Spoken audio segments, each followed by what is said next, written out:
palace was located in Jerusalem. You can look this up online if you don't believe me. But it was located in the highest part of the city. Of course, his palace was bigger than anything else in the city at that time. There was no huge temple yet. So it's just the king's palace overlooking the city. So David knew at that time of the afternoon that more than likely there was going to be some honeys bathing. He knew it. He knew what was going on. And so David, in his boredom, is like, man, I'm getting tired of just sitting on the couch. You know, all the tough guys are out at war, and I'm just kind of, sitting here chilling. I've already killed a giant. I don't know why I can't go back off to war, but I'm the king now, so I'm cool. So he gets bored, and so I'm just going to look out on the roof. I mean, seriously, how many of y'all are like, man, I'm so bored. I just want to go stand out on the roof and just look. I mean, David knew what he was doing. David knew what his eyes would encounter when he went out on that roof.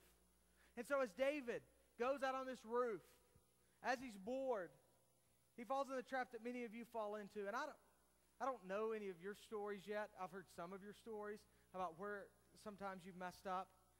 But I just know that in my own life, the moments that I did really stupid things in high school and college, and even now, are generally birthed out of boredom. I mean, I've told you a story about us going down to Panama City Beach and getting pulled over because I guess people were praying for us to get convicted. I don't know what was going on. But that night, how that all happened, we were sitting in our dorm rooms on a Saturday night with nothing better to do. We were just sitting there, bored, flipping through the channels. Nothing was on TV. It wasn't college football season. So just a bunch of college guys sitting around doing nothing. It's like, hey, we should go down to Panama City Beach.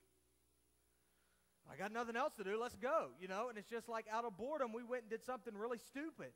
And that's exactly what happens with David here. And that's exactly how pornography creeps in. You're sitting at home. Nobody's around. You may be up late one night doing nothing good. And you're just bored. Nothing's on TV. So you're going to go get on the computer. You're going to look around. Well, nobody's watching. You know what? You're kind of anxious on the inside, so you begin to look. You begin to see. Or it may even be you don't even have to go to the computer. It may be that you know that there's some certain channels that your family subscribes to that you can turn to, and you can watch movies that are going to be showing certain things that you know you don't need to be watching, but you're bored. You've got nothing better to do. Sure, you can go to sleep, but you're a teenager. You're supposed to be up till 4 a.m. in the morning on Friday and Saturday night. When else are you going to stay up all night? So in the midst of your boredom, you're trying to find things to do, and that's where the enemy creeps in.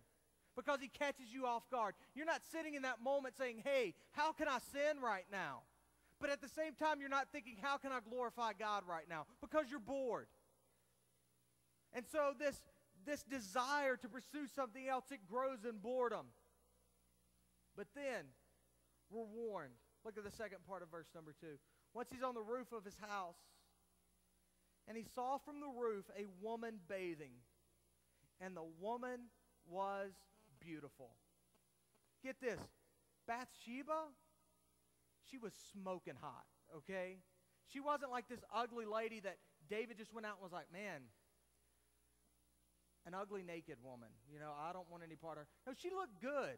She was appealing to David. This was something that David was like, I see that and I want that. And what happened was, and what we have to avoid is, don't let the appearance hook you. Don't let what appears on a screen that is appealing to you, because the bottom line, here it is. For young men, if you're going to look at a woman that is naked on a computer monitor, on a television screen, that is going to be appealing to you. That is going to be an attractive thing to you. But not all attractive things are beneficial. And it is in that moment when you get that glimpse that you have two options. You can choose to look and feast on what you are seeing, or you can choose to look away. You can choose to get sucked into kind of the vortex of pornography and lust. You can choose right then to continue to look and to continue to explore. Or you can choose to look away. Because as we heard from Noelle, she can remember the very first image that she ever saw. She can remember it. And when she saw that first image, she didn't say, hey, you know what? I want to get addicted to pornography. The problem was she didn't choose to look away.